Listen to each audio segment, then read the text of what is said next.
What's going on, everybody? Canuck here. And as you can see, I am not in my usual streaming space. I am in a hotel room here in downtown Atlanta, Georgia. I just got back from the experience of a lifetime.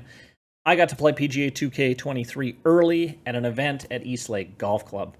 It was absolutely awesome. Big thank you to 2K for this opportunity. And I got to meet Shooter McGavin. I got to see Colin Morikawa up close. I got to see the FedEx Trophy. We got to see players come in on their practice rounds. We're going to get more of that behind-the-scenes tour stuff tomorrow. We get to watch round 1 on Thursday. It's absolutely wild. So I'm going to put a whole bunch of stuff on Twitter. I might stream a little bit on Twitch over the next couple days. So if you want to check that out, great. But you guys are here to hear about PGA Tour 2K23. So before I get going, I want to apologize for the format of this video. The lighting is terrible. The sound probably isn't great. And this is going to be a bit of an unedited rambling, as I want to get as much of this out as possible when kind of our embargo lifts here. And yeah, I want to tell you guys a little bit about the game. So in terms of my experience, I got quite a bit of time with the game, which was absolutely awesome. We were there around 10 in the morning and we left around 4. We didn't get to play that. We could have played the whole time, but there was a lot of media and stuff there, and we were busy milling about and doing some other things too. But I probably had about an hour and a bit with the game, and I was able to get a lot of questions answered from 2K people as well as HP Studios people were there. Big shout out to Sean West, senior producer of HP Studios. We chatted for quite a while, and he answered a lot of my questions. Some of my questions he couldn't answer or just gave me a no comment, and that's totally fine. And there's a few things he told me off the record, but you guys will find out about in due time as well. So, overall initial impressions, honestly, I am very, very, very impressed with what I saw. And no, I'm not saying that because, oh yeah, 2K flew Canuck out there, blah, blah, blah. The game is really, really solid from what I played. So, we got to play the Play Now mode. Okay, so we got to play the casual mode. We got to choose from 2 courses, East Lake Golf Club and the brand new Renaissance Club in Scotland, which was great. We got to play as a whole bunch of different pros, including Tiger Woods, Lydia Ko, Brooke Henderson, John Rahm, Colin Morikawa, Harold Varner III, missing a whole bunch, Will Zalatoris. The player models look really, really good. The swings all look good. They look different. They look just like their real-life swings, which is great. Like I said, the character models, they look really good. And the graphics look really crisp, okay? A huge improvement over 2K21. I know a lot of people, including me, were not quite sure when we saw that initial trailer. I played on Xbox One today, and the graphics were really solid on Xbox One, or Xbox One X, I guess. So yeah, I'm very, very, very happy with that. So I wrote a few things down. I'm going to try not to ramble too much, but probably the biggest takeaway is in terms of the progression. Okay, progression is going to be huge, which we never had in a game before. We are constantly going to be leveling our My Player Golfer up. Okay, and you do this basically just by playing. Okay, so there are a couple different kind of categories of skills, I guess. One are basically your general skills, okay, and they're broken up into things like power, putt weight, and putt path. Not 100% sure what those are quite yet. Lie range, which I got explained to me, like if you're in the rough, you know, if you were in the heavy rough, you had like a 60 to 72% range. If you have a high lie range, that distance gets smaller. So maybe you're told, oh, you have more like a 64 to 67% lie. You're able to dial it in a little bit more, which I thought was interesting. Shot shaping, transition, which is basically kind of a form of forgiveness. Swing path, and timing, basically how well you can get that perfect tempo. So those are our skills, and each of the golfers we played with had skills that were different, kind of between 0 and 100. Okay, and also you'll be upgrading your My Player as well throughout career mode as well as casual mode. Okay, so you'll start really low and work your way up. I was told you will not be able to make a 99 overall that has 99 stats, everything. You will not be able to do that. Okay, so it sounds like you'll only be able to get them to a certain point, and it sounds like it depends. It looks like it kind of depends on which like archetype you pick.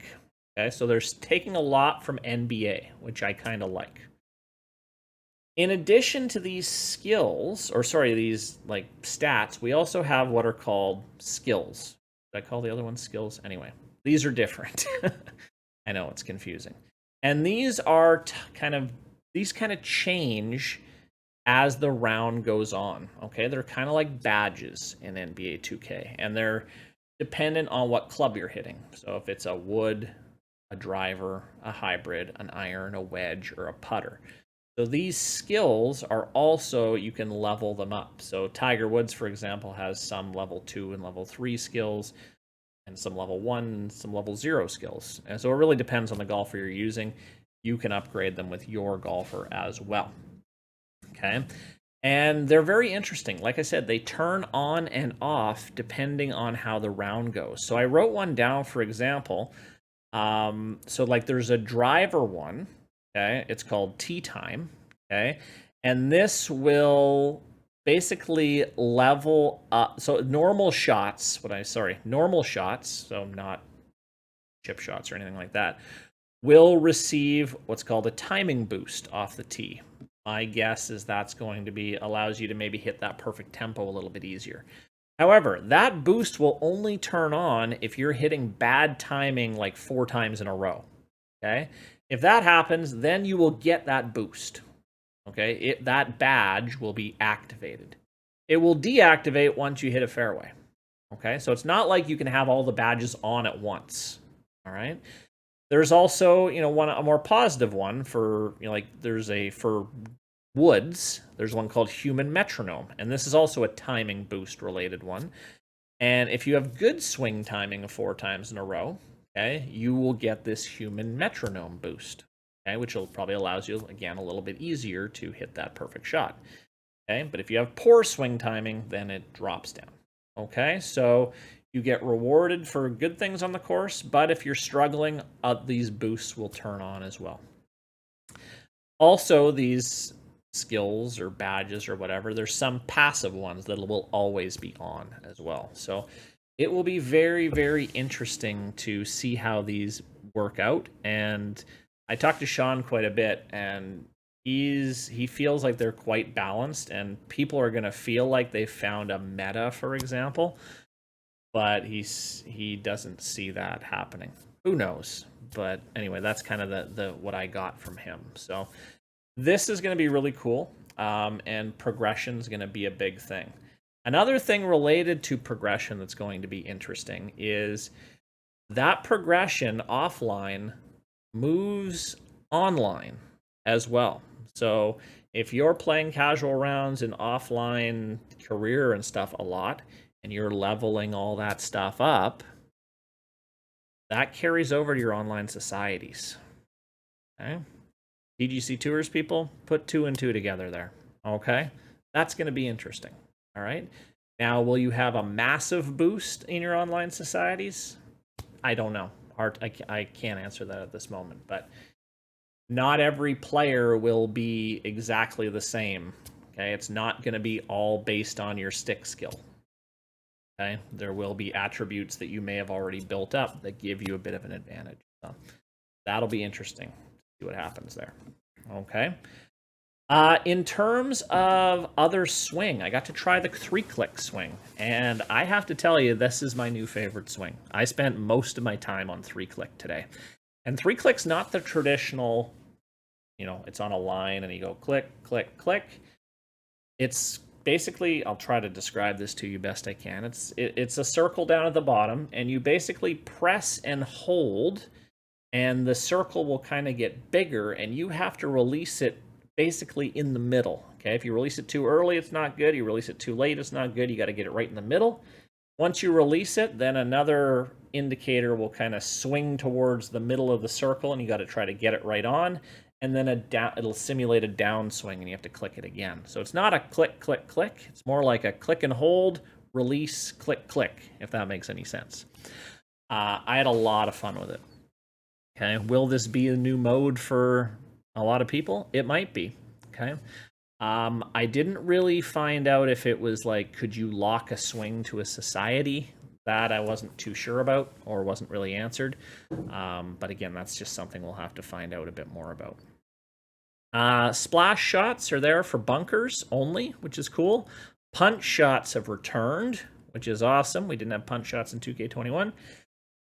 Another cool thing is at the end of each round, okay, you'll basically almost get like a loot drop kind of thing, okay? And it will be something, you know, it might be a new shaft or a new ball, and they're different tiers. So, and you can get, you know, a shaft or a head for your driver or your iron or something like that.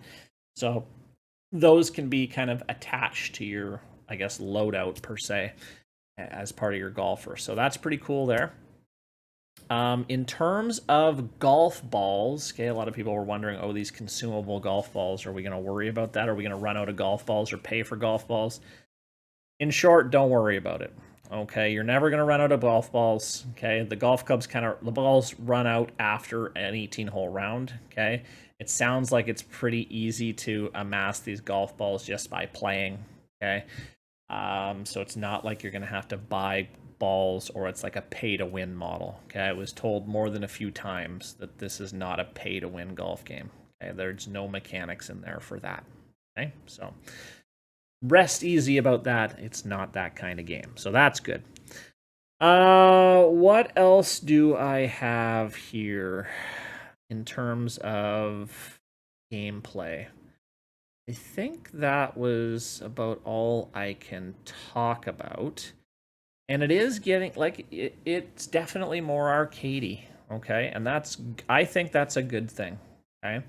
I know a lot of the purists are gonna wince, okay? And that's fine, okay? But give it a chance, honestly. It just adds a whole new level of fun to the game. I was having a lot of fun with it, and I can't wait to find out a bit more about how these skills and badges work, okay? And finally, the designer. Sorry, designers, I didn't get any look at the designer. I was told a few things about the designer that I can't talk about quite yet. So you guys will just have to be a little bit more patient with that. I know a lot of people are wondering about pot bunkers. A little bit interesting with pot bunkers. They are actually in the game. I played Renaissance Club, and there were pot bunkers there, and they looked great. However, they aren't in the designer. Okay, I was explaining it's just a very, very difficult asset to basically have imported and working properly in the designer. I'm not a game designer. It doesn't really make, it's hard to make sense of, but I kind of understand it. But it is something they want to get into the game at some point, and it may be down a little bit further down the road. There might be a little bit of designer DLC. Who knows? Sean didn't really give me too much of an answer about that. There could be, okay? Speaking of kind of post-launch content, okay, there's expected to be quite a bit, okay? They have quite a bit of post-launch content, it sounds like, so it's going to be more than the 2 Clubhouse passes from last time, so that was really encouraging as well. And I think that is about it. I'm sure there's a whole bunch more I forgot, but I want to keep this video short and not super rambly, but hopefully that gave you a little bit of an idea of what I got to experience. Top Golf I didn't get to do either, by the way, and nothing with online or anything like that, so I just kind of got the core gameplay. But I am very, very impressed with what I saw. I can't wait for you guys to find out more. I can't wait for all of us to find out more. And I'll be doing a whole bunch of videos leading up to this as well. And again, big thanks to 2K for this opportunity. It was an absolute blast. Can't wait for the next couple days. And if you guys have any questions or comments, things like that, let me know down below. I appreciate you guys very much. I would never have had this opportunity if you guys didn't watch my videos and support me. So thank you guys so, so much. It was just an experience of a lifetime. Thank you guys so much. And I will talk to you when I get back. See ya.